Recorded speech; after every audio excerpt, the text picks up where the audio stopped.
Bonjour, aujourd'hui nous allons travailler sur la régulation cardiovasculaire. Donc, dans une première partie, nous allons évoquer les paramètres qui peuvent être régulés. Alors le premier de ces paramètres, c'est la résistance à l'écoulement du sang au niveau des vaisseaux. Elle répond en fait à une loi qu'on appelle la loi de Poiseuille, qui est plus développée dans une vidéo sur la régulation de la respiration. Le deuxième élément, c'est la pression sanguine artérielle, qui est au final une moyenne pondérée de la pression systolique et de la pression diastolique en les ramenant au temps passé en systole et en diastole. On s'aperçoit que cette pression sanguine artérielle est particulièrement liée aux variations de la pression systolique. Au repos, votre pression systolique, elle est par exemple de 12 cm de mercure, et en activité, en pleine activité, vous allez pouvoir monter jusqu'à 16, 18, 20 cm de mercure. Alors mercure, c'est centimètres de mercure, c'est CMHG, un G que je n'ai pas fait figurer ici. Troisième paramètre, c'est le débit cardiaque. Ce débit cardiaque dépend de la fréquence cardiaque et du volume d'éjection systolique, qui est le volume éjecté à chaque contraction cardiaque, donc c'est-à-dire à chaque systole. Là, au repos, vous êtes à 5 litres par minute, puis quand vous allez faire du sport, vous pouvez monter à 15 litres, à 20 litres, voire 25 litres par minute. Donc là encore, on a une sacrée marge de régulation possible. Et puis enfin, le débit musculaire qui est fonction du volume sur un temps donné, volume de sang apporté dans un muscle sur un temps donné. Alors comment on va réguler ces quatre paramètres? Pour ce qui est de la résistance, eh bien, on va revenir sur cette loi de Poiseuille dont je vous parlais. Voici votre arbre bronchique. On s'aperçoit que plus on rentre profondément dans cet arbre bronchique, plus le frottement va être important. Or, si plus le frottement est important, il va falloir que l'organisme adapte en fait le diamètre des vaisseaux aux besoins. Et donc on peut modifier le diamètre des vaisseaux par ce que l'on appelle la vasomotricité. Vous avez des muscles lisses qui se trouvent au niveau des artérioles, donc qui sont des petits vaisseaux qui font suite aux artères. Et si les muscles se contractent, on va avoir une vasoconstriction. S'ils se décontractent, on va avoir une vasodilatation. Par exemple, si vous voyez votre visage qui devient tout rouge, c'est parce que vous avez une vasodilatation au niveau de votre visage. Donc avec un afflux sanguin, donc dès qu'on a une augmentation du diamètre des vaisseaux, on a un afflux sanguin. Donc vous voyez qu'on peut contrôler comme ça le débit sanguin dans un territoire en modifiant le rayon des artérioles. Le deuxième paramètre, c'est la pression sanguine artérielle. Alors cette pression sanguine artérielle, elle est très liée, on a dit, à la pression systolique. Et donc, en modifiant la force de contraction du cœur, eh bien, on peut augmenter la pression sanguine artérielle. Troisième paramètre, c'est le débit cardiaque. Alors ce débit cardiaque, il est lié à deux paramètres, la fréquence cardiaque et le volume d'éjection systolique. Pour ce qui est de la fréquence cardiaque, en fait, il y a des actions possibles sur les cellules pacemaker du cœur. Donc une action qui agit sur les cellules pacemaker du cœur va modifier la fréquence cardiaque. Autre possibilité pour modifier le débit cardiaque, c'est de modifier la force de contraction de notre cœur, ce qui va augmenter le volume d'éjection systolique et donc augmenter le débit cardiaque. Et enfin, quatrième paramètre, c'est le débit musculaire. Ici, ça consiste en quoi? À nouveau, on va jouer sur les artérioles et sur leur ouverture ou leur fermeture. Lorsque votre muscle est au repos, il n'y a pas besoin de beaucoup de sang au niveau de ce muscle-là. Donc vous allez avoir pas mal d'artérioles qui vont être fermées. Et ces artérioles, lorsque la pression va augmenter, elles vont s'ouvrir. Alors elles peuvent s'ouvrir soit de manière passive parce que la pression augmente, mais il y a aussi la possibilité d'ouvrir ces artérioles par voie nerveuse ou par des molécules tout simplement qui sont libérées dans le sang à ce moment-là, hormonales ou autres, et donc ça va permettre d'avoir un afflux sanguin et donc une augmentation du débit musculaire. Donc en jouant sur ces artérioles, on va jouer aussi sur la vitesse d'écoulement du sang. Si on réouvre en fait les vaisseaux davantage, on aura une vitesse d'écoulement du sang qui sera plus importante. Et puis on va jouer aussi sur l'irrigation des organes, les uns par rapport aux autres.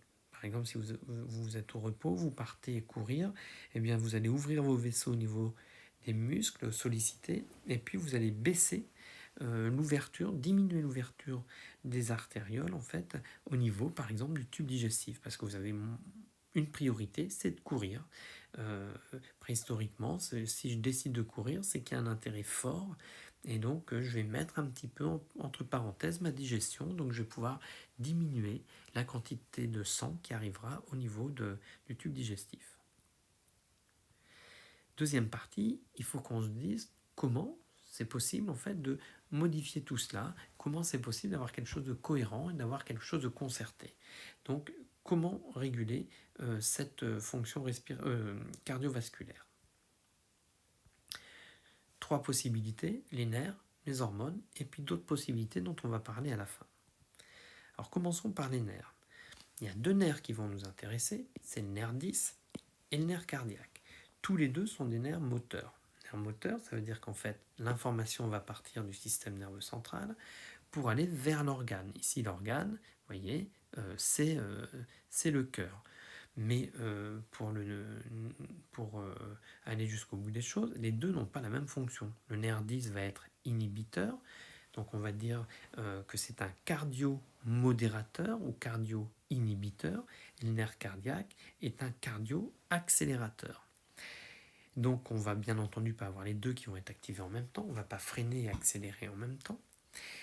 Et on se retrouve avec un système ici qui nous permet de maintenir le niveau d'activité cardiaque en cohérence avec le besoin. Alors pour que ça fonctionne, il faut aussi que le système nerveux central sache en fait quelle est au final la qualité du sang en termes de CO2, en termes d'acidité, en termes d'oxygène, mais aussi quelle est la pression de ce sang. Donc en fait on va se retrouver avec deux zones très très importantes au niveau de la régulation cardiovasculaire. C'est en sortie de cœur l'aorte, au niveau de laquelle j'ai mis une zone verte, et au niveau de cette zone verte en fait j'ai des capteurs de pression sanguine, de PCO2, de pH et de PO2. Et puis j'ai des capteurs aussi un petit peu plus haut ici au niveau des carotides qui vont capter aussi pression sanguine, CO2, pH, O2. Ça veut dire que le système nerveux va recevoir des informations de ces deux zones. De l'aorte, les informations vont être transmises par le nerf 10 et de la carotide par le nerf 9 qu'on appelle aussi le nerf de Hering. Et donc ces deux nerfs, nerf de Hering et nerf 10, vont renvoyer des informations qui vont renseigner le système nerveux central sur la qualité du sang en sortie de cœur et puis du sang qui va aller irriguer la tête. Petite remarque, le nerf 10 s'appelle aussi le nerf vague, c'est en lien avec le malaise vagal, et puis le nerf 10 s'appelle aussi le pneumogastrique. Et donc vous constatez que ces deux nerfs 9 et 10 sont des nerfs sensitifs. On a cité le nerf 10 comme étant un nerf moteur, donc vous constatez que le nerf 10 est à la fois moteur et sensitif, alors que le 9 n'est que sensitif. Bon, alors pour faire ces mesures sensitives, eh bien la pression sanguine artérielle, c'est une pression, donc en fait mes neurones possèdent des récepteurs qu'on appelle des barorécepteurs, baro pour pression, et puis pour le CO2, le pH et l'oxygène, ce sont des molécules, donc les neurones qui vont transmettre les informations concernant ces paramètres au système nerveux central, ce seront ce qu'on appellera des chimiorécepteurs, ou alors on dit aussi des chémorécepteurs. Intéressons-nous maintenant aux réseaux nerveux qui vont entrer en jeu. Alors donc ici j'ai dessiné le bulbe rachidien dans lequel on a un centre qu'on appelle un centre vasomoteur. Ce centre vasomoteur reçoit déjà des messages inconscients de la partie supérieure du cerveau pour adapter l'activité cardiovasculaire aux besoins. Je dis bien inconscient, ça veut dire qu'on n'a pas de capacité de bloquer, de limiter, d'accélérer notre activité cardiaque consciemment.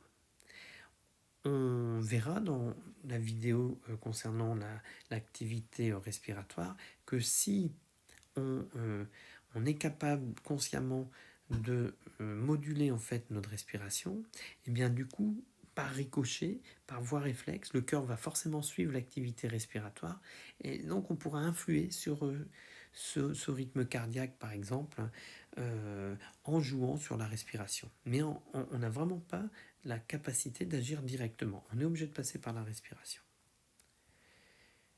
Alors, ce centre vasomoteur reçoit les informations que j'ai citées tout à l'heure. Il reçoit des informations du sang, PSA, CO2, pH, O2.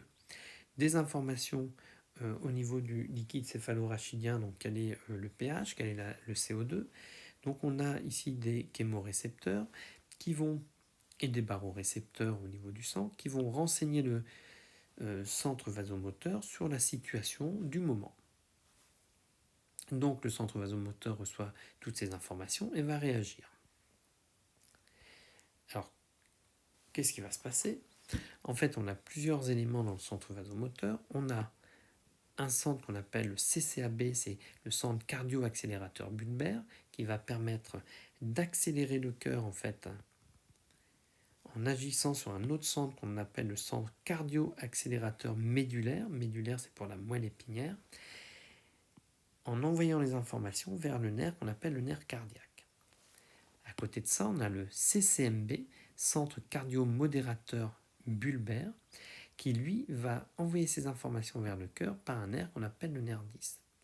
Et le CCAB et le CCMB sont contrôlés par un autre centre qu'on appelle le noyau du tractus solitaire. On va faire fonctionner ça. Donc le noyau du tractus solitaire va contrôler le CCAB et le CCMB.